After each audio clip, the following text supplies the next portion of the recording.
If you're new to this channel, you may consider subscribing and hit the bell icon so that you continue to receive the updates. Please share it with all others who might benefit. Let's get started. The human brain has always been fascinating for researchers because of its remarkable ability to process information and adapt based on experience. The building blocks of a human brain are the neurons. Now, replacing these neurons with their artificial equivalents opens up possibilities for creating intelligent systems that can learn, adapt, and solve complex problems, mirroring some of the human brain's capabilities. So in this tutorial, we're going to talk about the biological neuron, the very basics, and how did we derive artificial neurons out of it. This is the foundational tutorial for the journey in neural networks that we are going to begin. Let's look at the neuron. A typical human brain would have about 86 billion of these neurons. And what is this neuron made up of? So this is a single neuron that we are talking about. Let's have a closer look to understand its components. We'll only talk about limited components, which are essential for us to know to be able to draw parallels when we talk about the artificial neurons. So every computer has a central processing unit. Just like that, every neuron also has a central processing unit that's known as the soma. Now, if you see there are these tree-like structures, these are known as the dendrites. Dendrites essentially receive the signal from other neurons and convey it to the central processing units. So this is the source of the inputs, you can say. Then we have this long chain-like structure, which is popularly known as axon. And this is responsible for carrying the electrical pulses out of a neuron. So dendrite brings the input to the neuron. Axon takes the output to the other neurons.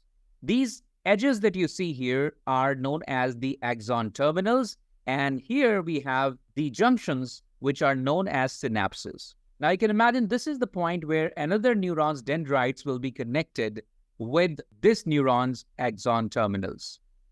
Likewise, these dendrites would have been connected with another neuron's axon terminals. In between would be the junctions known as the synapses. So these are the four basic terms that we wanted to know. Now let's move to the artificial neurons. The first avatar of the artificial neurons were introduced back in the year 1943 by Warren McCulloch, who was a neurophysiologist, and Walter Pitts, who was a logician. So they were able to draw certain parallels between the biological neurons and the kind of neuron architecture that they proposed. It looks somewhat like this. Let's have a closer look at this neuron now. So as you can see, when we try to draw parallels, this neuron also receives certain inputs like X1, X2, and X3. And this is the kind of central processing unit for the McCulloch Pitts neuron. Here is the output. So there is input, there is some processing that happens, and then there is an output. Pretty much like the biological neuron that we discussed. Now let's understand what happens here a little better. So the first part here is simply aggregating all the inputs.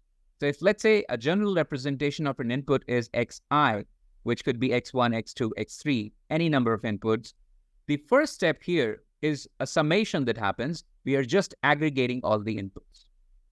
And the second step here is basically a decision function. So we check if the aggregated threshold exceeds or is equal to a certain threshold theta, then the output is 1. Otherwise, the output is 0. So you receive inputs and you're able to make a decision which would be in the form of 1s and 0s. Now, one of the limitations here was that the inputs and the output both can only attain two possible values, 0s and 1s. So let's take an example under what circumstances this would help us make a decision. You all must have heard about a popular reality show that's known as Shark Tank, where the entrepreneurs, the budding businesses, approach a panel of investors, and the investment decisions are made by the seasoned business professionals who have done it all. So let's say we are trying to help a shark within Shark Tank who has to make a decision based on certain inputs. The decision has to be whether she approves the investment or not. The inputs here could be questions like these. She might be interested in knowing, is the business idea unique? And this could be a 0-1 kind of a response. 1 if the idea is unique, 0 if the idea is not unique. Second input could be, is the management capable? So whenever you're trying to partner with somebody, you'd want to know what is the capability that they bring to the table. This again could be 0 or 1. 1 means the management is very capable, is experienced, and 0 means they're relatively new and they're just fascinated by an idea. And let's say the third question that we have here is there enough growth potential? So whenever you invest in a business, you want to ensure that you get enough upside.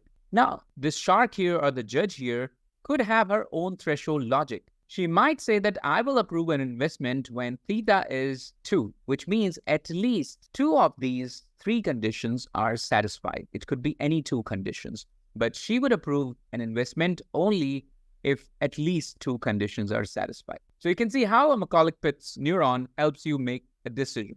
But there are certain opportunities here. Number 1, our inputs may not always be in the form of 0 and 1. For example, she might be interested in knowing what's the growth potential in terms of numbers, not like a 0 or 1. She might be interested in knowing the management's experience. How many years have they worked? Now, if you realize these are all real inputs, the experience could be 10 years, the growth potential could be 12%. These would be numbers. These would be real numbers and not always zeros and ones. Even our decisions may not always be in the form of zeros and ones. We may be predicting certain values in cases. So the first opportunity with McCulloch Pitts neurons was that the inputs and outputs both were restricted to be only zeros and ones. The second major opportunity was that we did not give a relative weightage to these inputs. For example, it is quite likely that shark gives higher weightage to the growth potential. No matter how capable the management is or how unique the idea is, if she doesn't witness enough upside, she wouldn't go for it, which means she's not giving equal weightage to this particular input compared to the other inputs. She's weighing it higher. So there was no provision of relative weightages. We were giving equal weightage to all the inputs in McCulloch Pitts neurons. That's the second opportunity. And the third major opportunity was with respect to determining the threshold.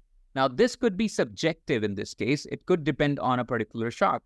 What is the threshold that they prefer to go with? It is quite likely that some other shark would have a different threshold in mind. How do we determine this? These are the kind of opportunities that the researchers tried to answer in the subsequent versions of neurons.